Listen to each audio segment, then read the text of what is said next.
پیش ہے ہندی زبان میں اپڈیٹ۔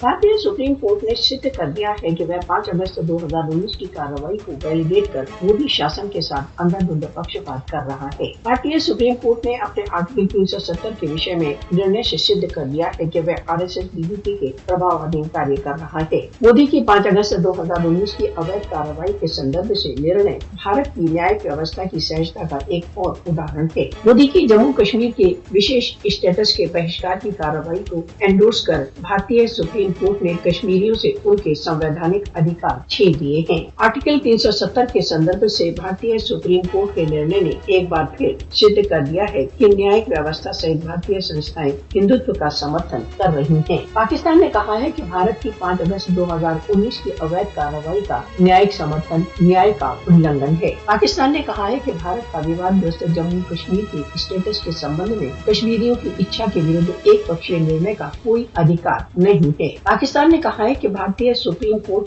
के आर्टिकल 370 के निर्णय ने अंतर्राष्ट्रीय रूप से मान्यता प्राप्त कश्मीर की विवादग्रस्त स्थिति को अस्वीकार किया है। मोदी के भारतीय प्रधानमंत्री के पद पर आने के पश्चात से सेंट्रलाइजेशन ने न्यायिक व्यवस्था सहित देश के सभी संगठनों को प्रभावित किया है। भारतीय न्यायिक व्यवस्था ने भारत तथा भारत द्वारा अवैध रूप से अधिकृत जम्मू कश्मीर के मुसलमानों से संबद्ध केसों में बराबर सरकार का पक्ष लिया है। भारतीय सुप्रीम कोर्ट ने आर्टिकल 370 के केस में अपने निर्णय की घोषणा में कानून व न्याय के सभी सिद्धांतों की अवहेलना की है। 5 अगस्त 2019 को आर्टिकल 370 व 35A का बहिष्कार कश्मीरियों की पहचान पर आक्रमण था। मोदी शासन द्वारा 5 अगस्त 2019 को जम्मू कश्मीर के विशेष स्टेटस के बहिष्कार का लक्ष्य कश्मीरियों को उनके अधिकारों से वंचित करना था। जम्मू कश्मीर के विशेष स्टेटस का भारत द्वारा अवैध बहिष्कार राष्ट्र संघ के प्रस्तावों का खुल्ला उल्लंघन है। भारतीय सुप्रीम कोर्ट द्वारा आर्टिकल 370 के बहिष्कार की स्वीकृति के पश्चात अंतर्राष्ट्रीय समुदाय को भारत द्वारा